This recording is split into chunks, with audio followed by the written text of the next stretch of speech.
Good evening. Judges, we're going to do a Judges recap, something a little different than what we've been doing. So we've spent a long time going through the book of Judges. We've been 7 months, I think, doing a very deep study on the book of Judges. So it's 21 chapters.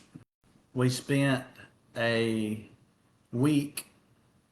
Each week we went over one chapter, and then there was a couple chapters we spent a couple weeks in. But we went chapter by chapter, and we looked at some of the most well-known people in the Bible: Gideon, Samson, Deborah. We also looked at some people that a lot of us probably didn't know a whole lot about until we started this study, like Othniel, Ehud, Shamgar, Jephthah, Abimelech, Micah. Tonight, before we move into the book of Ruth, I wanted us to look back at what all we've learned in the book of Judges.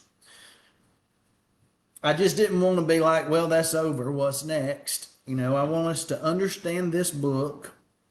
What was God trying to show us out of this book? And what happened to Israel?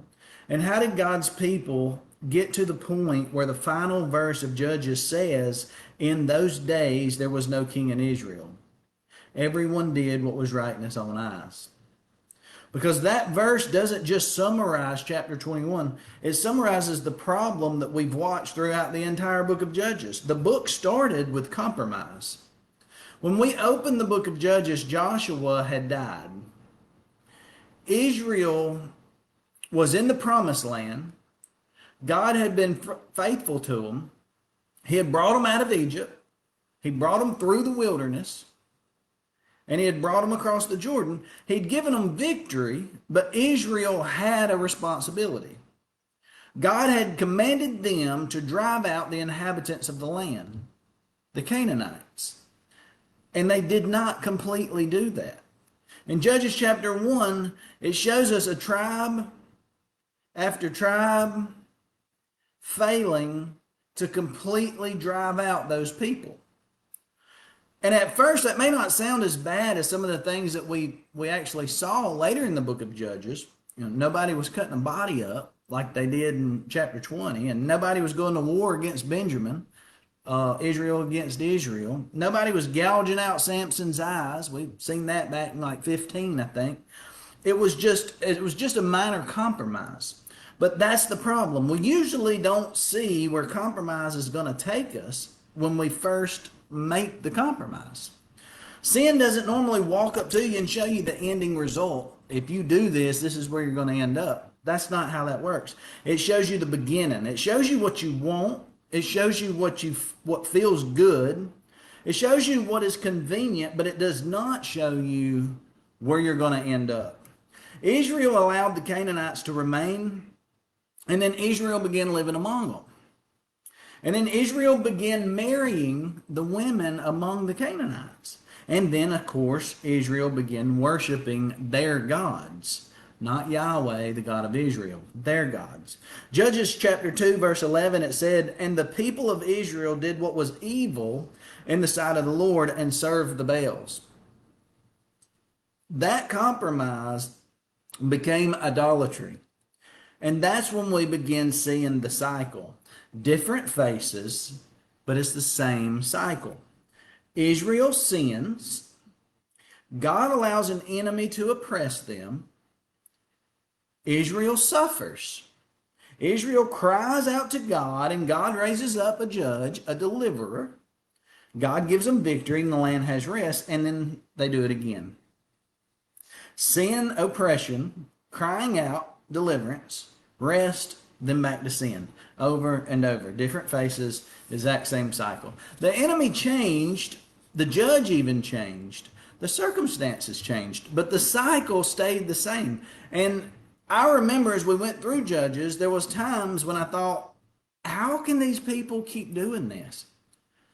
God just delivered you. You cried out to him, and he saved you. He gave you rest, and now here you are going right back to the exact same things. But the more I studied Judges, the harder it became for me to point my finger at Israel. And it was because I could look at my own life and I could see cycles. I could see how many times I had called out to God when I was hurting. How many times I had made promises when I was scared.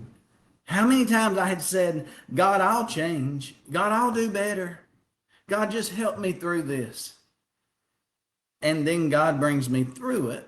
Life calms down, the pressure goes away, and slowly I start getting comfortable again. I can see that in my past. And maybe Judges isn't as far removed from us as we like to think it is. The first judge that God raised up was Othniel. Israel did what was evil, and God allowed them to be oppressed, and the people cried out, and God raised Othniel. God gave them victory, and the land had rest for 40 years. Othniel's story is pretty simple compared to what comes later. It's almost clean, actually. God raises up a deliverer, and the deliverer delivers Israel. The land had rest, but then Othniel dies. In Judges 3, verse 12, it says, and the people of Israel did again what was evil in the sight of the Lord. Again,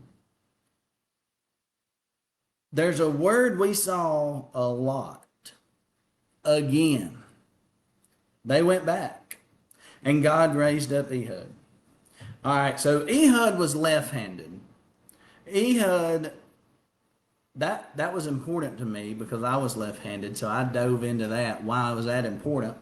But Israel was being oppressed by Eglon, king of Moab, and Ehud had made himself a sword, and he strapped it to his right thigh.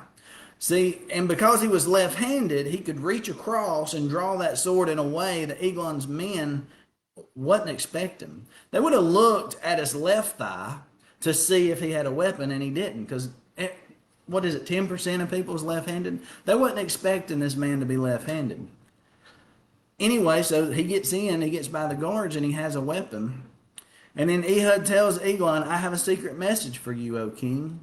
Everybody leaves the room because the king don't want them to hear the secret. Ehud gets close, and he draws a sword, and he drives it into Eglon's belly. And the Bible tells us that Eglon was a very fat man. Again, that's not me being mean. That's text. That's Bible. He was a fat man. The fat closed over the blade. Ehud escaped, and God used him to deliver Israel.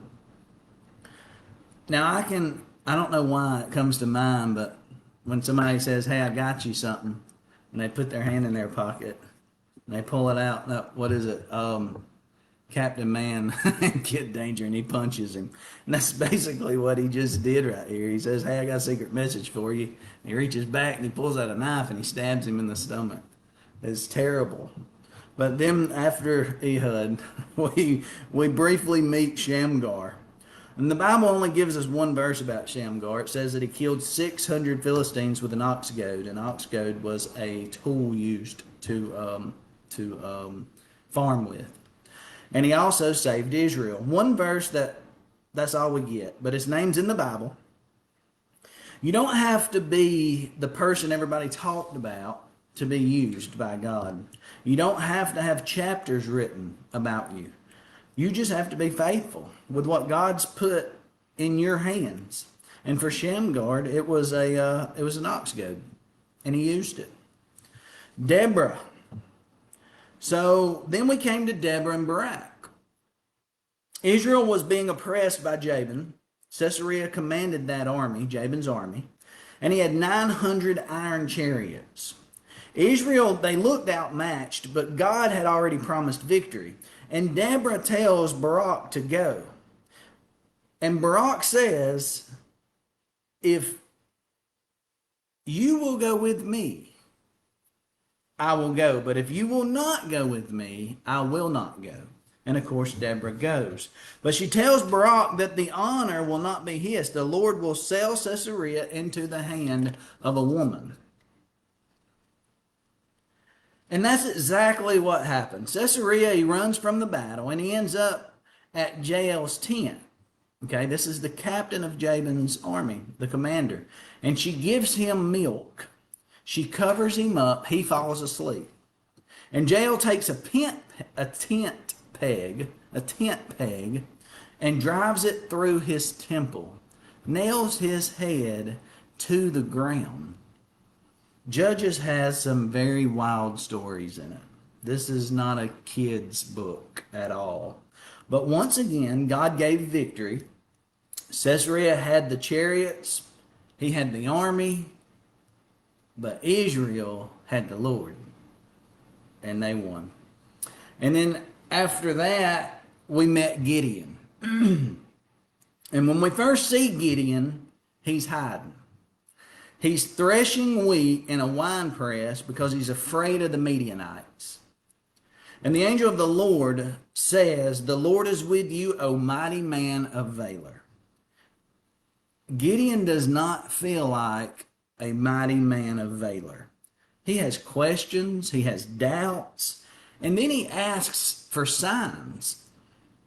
But God is patient with him. You remember, he says, if I am to do this, then wet the fleece. Let everything outside be dry, and let the fleece be wet. And it's so. And then the next time he says, let everything be wet, but the fleece be dry, or vice versa. But he's asking for signs. He has doubts. Eventually, Gideon, though, he gathers an army. God's patient with him through all that. And he gathers him an army, and he has 32,000 men. And God says, hold up, Gideon. You got way too many men on your side. 32,000 people. We got to cut that number back. So they get that number cut all the way back to 10,000. And then God says, hold on, you still got too many people. 10,000 people is too many people. We got to cut that number back. So they cut the number back again. God cuts it back to 300 people. Why? Well, Judges chapter 7 verse 2 says, "The people with you are too many for me to give the Midianites into their hand, lest Israel boast over me, saying, my own hand has saved me." God knew exactly what Israel would do. If they went in that war with 32,000 people, then they would have took the credit. Look at our army. It's a massive army. So God dropped that number all the way down to 300, and it removed their ability to brag. The only way that they were going to win was going to be that God gave them that victory. And that's why God did that. His 300 people going up against an army, and it takes the Lord, and they win. And now it's the Lord. It's the only way they could have won. That's why the Lord did that. Cut that number down so much. Sometimes God has to bring us to a place where we know, I didn't do this. My strength did not do this. I didn't have enough money to do this. The only way I'm in this position is because of the Lord. My intelligence didn't do this. I'm not smart enough for this. God did this. And when God gives the victory, God deserves the glory.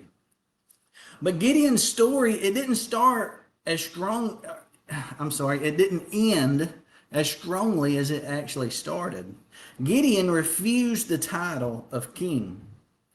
He said, I will not rule over you, and my son will not rule over you. The Lord will rule over you. And that sounds good. But then Gideon started living a lot like a king, even though he had said that he wasn't. He collected gold. He made an ephod. The ephod became a snare. And he had many wives, and he had a son named Abimelech, and Abimelech means my father is king. So Gideon said one thing, but his life began telling another story. And that led us to Abimelech. Now, Abimelech was not an appointed judge by God. Abimelech wanted power. Abimelech wanted to rule, and he was willing to kill his own brothers to do that. 70 brothers, and he killed them all. Well, one escaped, Jotham. Jotham escaped, but the rest of them was murdered. And we talked about this. You can go to my YouTube and find every one of these stories that we've went through and done this on. But when desire overrides wisdom, we will justify things we never thought we would do. And he killed his 70 brothers and justified it. When we want something bad enough, we start making excuses. We stop saying, is this right? And we start asking, how do I get what I want? That's not good. Abimelech's entire life became about power.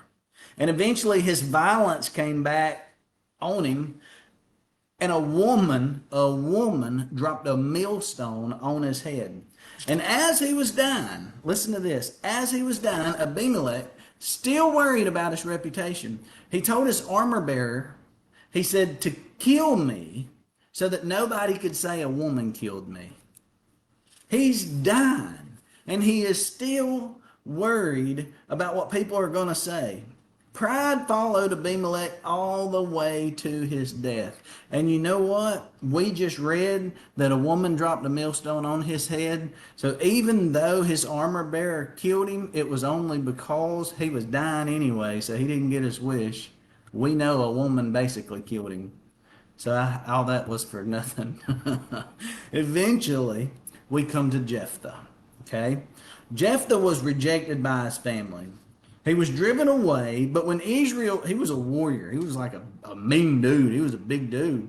And Israel needed a warrior. So they needed him to come back. So they ran him away, but now they need help. They need him to come back and fight. So they call him back. And the Spirit of the Lord was on Jephthah, but God was already working. But Jephthah made a foolish vow. He said that if God gave him victory, whatever came out of the doors of his house to meet him would belong to the Lord, and he would offer it up as a burnt offering. Jephthah tried to bargain with God, but God had already given him what he needed. He didn't need to make a reckless vow. Matter of fact, the verse before that says that the Spirit of God had come upon Jephthah, and then Jephthah makes the vow. So it was completely pointless to do that. How many times have we done something similar to that, though? God, if you'll get me out of this, God, if you'll fix this, I said this earlier. God, if you'll give me this, then I promise I'll do whatever. God is not somebody that we can manipulate with promises. And Jephthah, his vow ended in tragedy. Curtis found me. Jephthah's story, it reminds us to be careful with our words because his daughter come out of the house. That was his only child, and he had to offer her up because he done made the vow to offer up the first thing that come through his doors at home. He was given to the Lord as a burnt offering, and his daughter come through those doors. And he didn't even have to make the vow. That was stupid. Don't make foolish promises to God. Let's get to Samson. After him, we come into Samson. So now, Samson's probably the most famous judge in the book of Judges. Samson was set apart before he was born. God had a purpose for him. The Spirit of the Lord empowered Samson. And Samson had an incredible physical strength. He killed a lion. He killed Philistines, 1,000 Philistines with the jawbone of a donkey. He carried away the city gates at Gaza. They tried to lock him in the city, and he just tore the gates up and left. I mean, dude's strong. He was strong enough to fight an entire army. But Samson struggled to fight Samson. He saw what he wanted, and he went after it. And he saw that Philistine woman, and he told his parents, "Get her for me, for she is right in my eyes." And there it is again. We see that all in Judges. Right in my eyes. Samson's desires controlled him. And we talked about this. You can be gifted and still destroy yourself. You can be talented and still make foolish choices. You can be used by God and still have areas of your life that you refuse to surrender. And Samson kept playing with sin. He kept getting closer and closer and closer. And then came Delilah. And she asked him the secret of his strength. And of course, Samson lied. And then he lied again.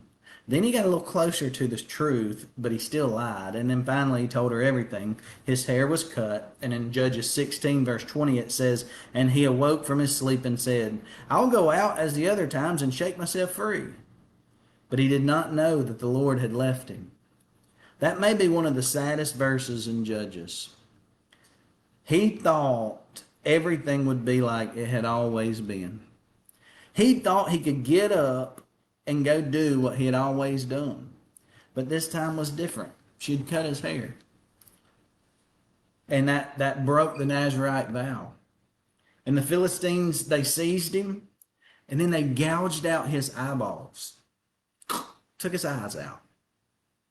They bound him, and the man who once carried the city gates, tore them up out of the ground and carried the city gates from Gaza. This same guy is now walking in circles, grinding at a mill, like a donkey would do. They'd strap an animal to it and just walk in circles, and it would grind it up. That's what Samson was doing. His eyes was gouged out. He was humiliated. This big, powerful guy is now being used as an animal. Sin took Samson further than he expected to go. Samson never expected to go that far in sin. And I didn't either when I took that first drink. I never planned on becoming an alcoholic. That's how sin works. It progresses. That's how it works. That's why you don't want to be a part of it. But Samson's story, it did not end at the mill, praise God. His hair began to grow again. That doesn't mean that his strength came back. It's symbolic for there's hope after we mess up. And Samson cried out to God. And in his death, God giving power one more time to push the columns down inside of that temple. And inside the temple fell, and it killed more Philistines in his death, because Samson died too, than he had killed his entire life. So, and we know that he had killed over 1,000 with that jawbone, so there was a lot of people in there that died. Samson was messy. I mean, his life was messy, but God was still accomplishing his purpose. And after Samson, the book changes. You got Judges 17 through 21, and they're different. And I want to remind everybody of something important. These final chapters are not necessarily the last events chronologically in the period of Judges. Judges is not arranged as a strict timeline from chapter 1 to chapter 22. So I'm saying hopefully you understand what I'm trying to say. Just because chapter 20 comes after chapter 15 does not mean that in years chronologically, goodness, I can't even talk. That doesn't mean that's the case. And we actually have proof of that, because 20 tells us that Phinehas, the son of Eleazar, the son of Aaron, was ministering before the ark during the war of Benjamin. That points us to the events happening way earlier in Judges, not at the end of Judges. So why these stories are placed in the back of the book? I imagine because the writer is trying to show us a spiritual condition of Israel. That's my take on it. He's showing us what happens when God's people reject God's authority and do what is right in their own eyes. And we're seeing that in America today, by the way. In Judges 17, we meet Micah. Micah has some silver. His mother, he stole some silver. He gives it back to his mom. His mother makes an idol. Micah creates a shrine. He makes an ephod. He has out household gods. Micah's a Levite, by the way.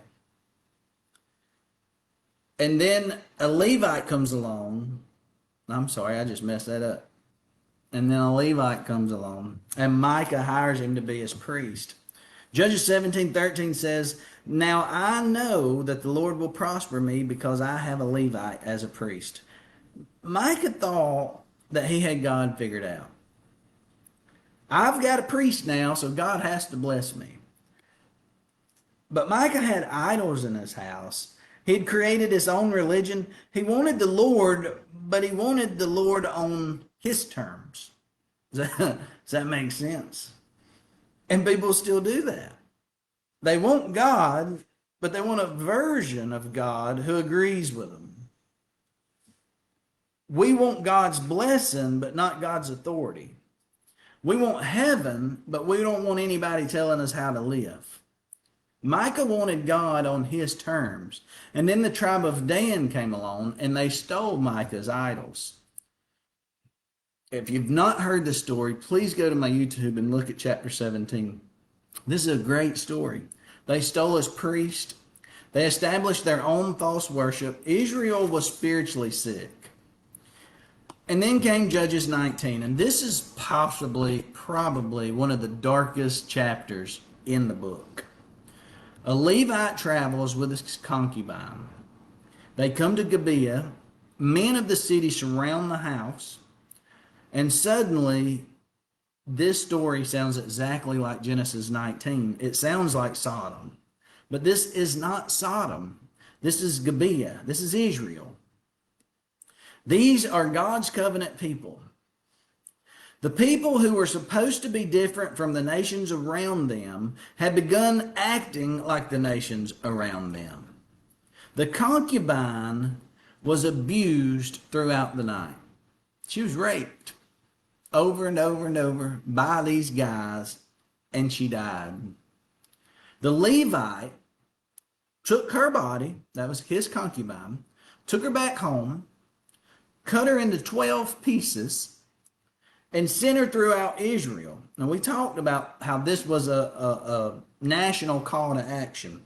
He was sounding an alarm. Look at what has taken place in Israel. That's why he sent her out. But we also talked about something else that was important. The Levite should not automatically be treated like the hero of the story. See, there's no clear heroes in Judges 19. The whole nation is spiritually just sick. And then that leads us into chapter 20. Israel gathered together. They demanded that Benjamin hand over the wicked men of Gibeah. Those men that raped that poor woman until she died. Israel gathered up them 12 tribes that he had sent them pieces of that girl out across all throughout Israel. They all came together as one. And then they told Benjamin, give us those guys. Hand them over to us. And Benjamin refused. Now listen, Benjamin is part of the 12 tribes of Israel. This is so out there, it's crazy. And since they wouldn't hand over them guys, obviously they went to war. And Israel went to war against Benjamin. Israel fought. And Israel lost. Then they went back, they fought again, and they lost again. But Judges chapter 20, verse 26, it says, then all the people of Israel, the whole army, went up and came to Bethel and wept. They sat there before the Lord and fasted that day until evening and offered burnt offerings and peace offerings before the Lord. In case you forgot, Bethel is actually the house of God. So they finally humbled themselves. The Israelites finally humbled themselves, and they went to Bethel, the house of the Lord. And they sat and they wept. They fasted. They offered burnt offerings. They offered peace offerings.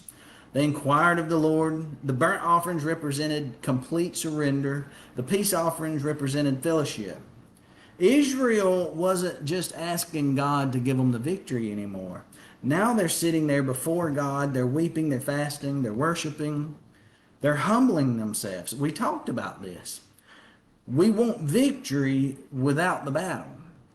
See, we want God to fix the problem, but sometimes we don't want God to deal with us. Oh, we want the enemy defeated.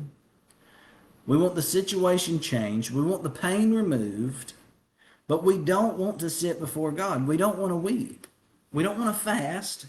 We don't want to surrender. We want to win the ball game, but we don't want to go to practice. Does that make sense? Finally, Israel humbled themselves and God gave them the victory. And then we reached the final chapter of Judges, Judges chapter 21. Benjamin had nearly been wiped out. Israel realized that an entire tribe might disappear. And then they began trying to fix that mess. One decision, then another, and the book closes with Judges chapter 21, 25. In those days, There was no king in Israel. Everyone did what was right in his own eyes. Now, remember what we just talked about. I'm not saying that Judges 21 happened at the very end of the Judges period. The evidence in the text points that these final events were happening much earlier. Yes, but this is how the writer chose to close the book out. And I believe he closes it here because this is the picture that he wants us to see. God's people doing what is right in their own eyes. That's the problem. Now, what is right in God's eyes? Not what is right in God's eyes, but what is right in their eyes. And that idea, it didn't start right here in chapter 21. We saw that all the way throughout Judges. Israel compromised because it was easier. Gideon said that the Lord would rule, but then he began living like a king. Abimelech killed 70 brothers. He just wanted power. Jephthah made the foolish vow, doing right in his own eyes, ended up having to give up his daughter. Samson saw the Philistine girl and said she was right in his eyes. Micah created his own religion. Dan established a false worship. The men of Gibeah became like Sodom. Benjamin protected the men that raped the girl. Israel nearly destroyed one of its own tribes, Benjamin. Different faces, same problem. Man deciding for himself what is right. Tell me that doesn't sound familiar. My truth, you heard that? Your truth, do what makes you happy. Follow your heart. You do you. If it feels right to you, do it. Judges shows us where that road leads. When everybody becomes their own authority, when everybody decides truth for themselves, when God's word no longer determines what's right and wrong, things get dark. Judges is not just a book about strange battles and violent stories. Judges is a warning. This is what happens when God's people drift away from God's word. We have it written out so that we have no excuse. It usually starts with compromise. And then compromise becomes tolerance. And then tolerance becomes participation. And then participation becomes normal. And then eventually, God's people begin to look just like the world around them. We're not supposed to look like the world around us. That's Judges. Different faces, same cycle. But we're about to move into the book of Ruth. And I want to close tonight by showing you why Ruth is the perfect book to study next. This is Ruth 1, verse 1, chapter 1, verse 1. In the days when the judges ruled, there was famine in the land. In the days when the judges ruled. Ruth's story, it happens during the period that we've just spent all this time studying. The book of Ruth takes place in the world of Judges. So while Israel is trapped in this cycle, while people are doing what is right in their own eyes, while there's idolatry, while there's compromise, while Israel is spiritually sick, God is still working. Somewhere during those days, there's a woman named Naomi. There's a Moabite woman named Ruth, and there's a man named Boaz. And they don't know the whole story. Ruth doesn't know that thousands of years later, we're going to sit here and study her life. I mean, obviously. And Boaz doesn't know how important his family line's about to become. Their lives, they're living their lives. I mean, just like normal. They're walking through loss. They're making decisions. They're trying to be faithful, and God is working. Judges ends with these words, there was no king in Israel. And do you remember who comes from the family line of Ruth? and Boaz? David, the king, King David. But it goes further than David, because if we keep following that family line, we eventually come to Jesus Christ. Do you see how the Bible's starting to come together now? Judges shows us a people who desperately need righteous leadership. And the book closes us by reminding us that there's no king in Israel. And then Ruth takes us into the life of the family. Ruth, Boaz, Obed, Jesse, and David. And eventually Jesus Christ.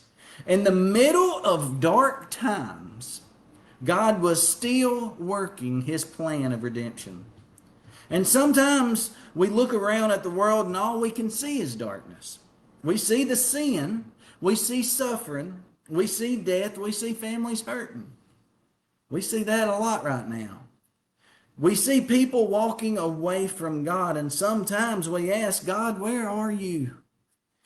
The people living during the time of Judges could not see the whole story, but God was working in Bethlehem, through a widow, through a Moabite woman, through a man named Boaz. God was working. They just couldn't see the whole picture yet. And that's where we're going to go next, the book of Ruth. We're going to see loss. We're going to see bitterness. We're going to see loyalty. We're going to see faithfulness. We're going to see redemption. And we're going to see God working through the ordinary people in ordinary circumstances to accomplish something bigger than they could ever see. Judges showed us what happens when everybody does right in his own eyes. Ruth is going to show us that even in dark days, God is still working. Different faces, same cycle. That's the book of Judges. Next week, we begin the book of Ruth. Thank you all for sticking with me for so long. I'll see you next Monday.